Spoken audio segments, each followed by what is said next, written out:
Okay, the next couple of videos, next 3 videos, are going to be showing you how we graph and talk about and process the idea of deadweight loss, sometimes creating what we call an externality. An externality is a byproduct of an economic decision that can create deadweight loss. Okay, so we're going to look at a negative externality in this video, why it happens, what it looks like, how to fix it, and the next video we'll do a positive externality.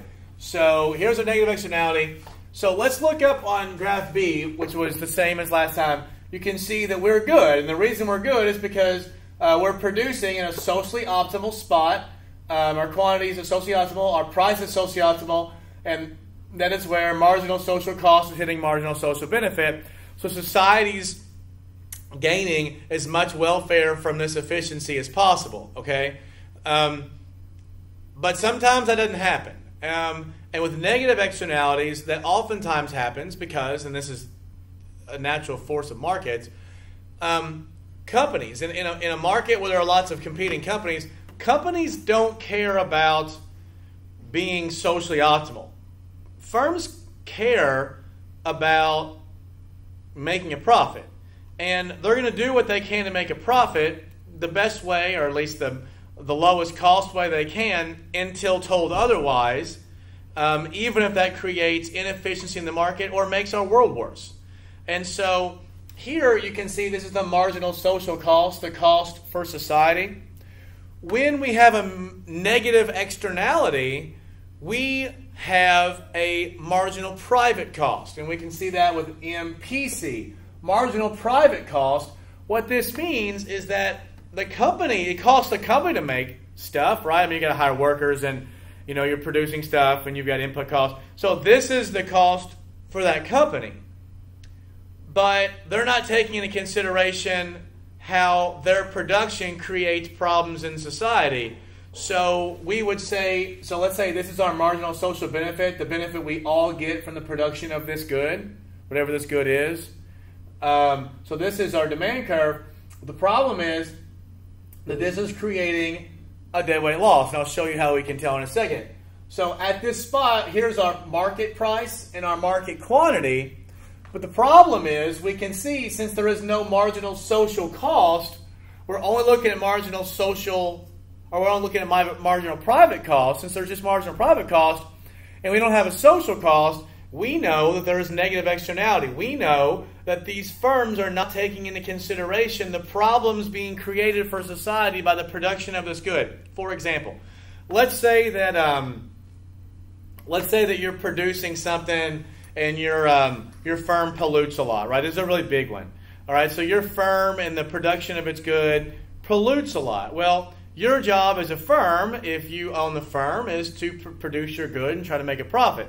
But if it creates the byproduct of pollution, that sucks, but you are trying to make a profit. But the rest of us are suffering because of this pollution. One of the biggest parts of economics and new economics is understanding the idea of us losing the social optimization due to pollution and rising temperatures, right? So society globally and locally, we're losing out because of global warming, and we're seeing this all over the place now. It's costing America hundreds of billions of dollars a year already, and the number will only go up. And that's because we don't understand it, right? Our markets are actually failing, and there isn't a great agreement in America about how to fix it, because what scientists and economists say is oftentimes rejected by people who don't know what they're talking about. So here is what we want, and here is where we are, okay? So here's our marginal private cost, our marginal social benefit.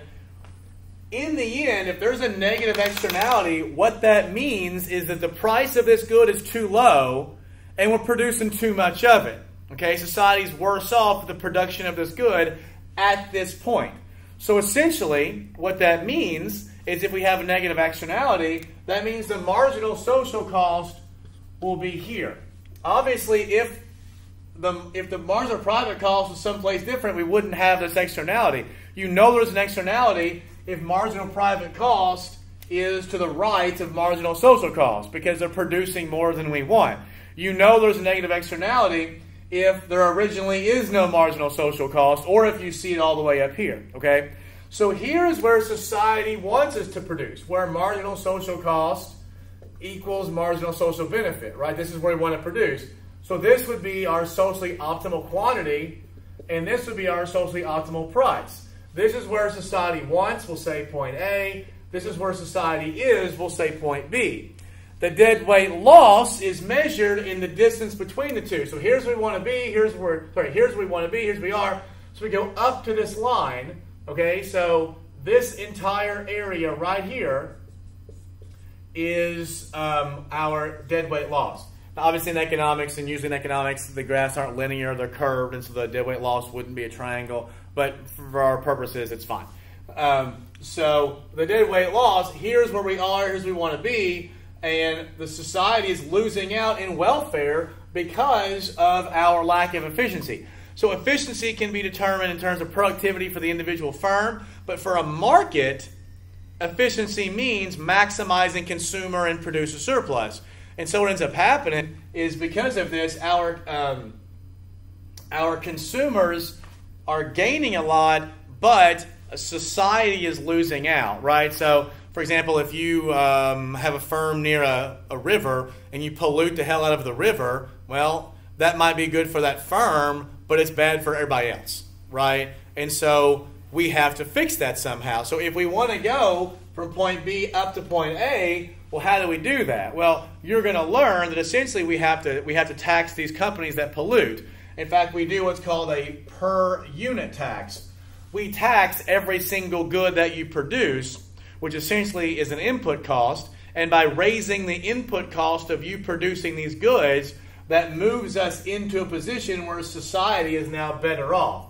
So a per unit tax is the best way, for the most efficient way for the government to get rid of this. Now, obviously, firms don't want to be taxed. They want to produce more and make more money. And so you have companies that really fight against this. And then this is one of the big trade-offs between when the government elects people who are very, very pro-business, which might make us some money up front, but then we really lose out in the back end. And so these are economic realities that sometimes people want to ignore, and they just sort of assume that society is what it is, and we make what we make, and if we get polluted, or we just deny science and we just move on, right? But this is actually what economists know and mathematically think is happening, because they're using math and regression analysis to actually see the mathematical problems associated with not producing right here. So a negative externality is where in a negative externality, the price is too low and the quantity is too high. So a per unit tax will change the input cost, moving it to the left, raising the price, lowering the output, and at this point, society is benefiting from this at an efficient spot. It doesn't mean they can't pollute, right? It's not about not polluting versus polluting. It's about an efficiency in the market, creating total welfare for producers and consumers. That's what this is about, okay? So that's a negative externality.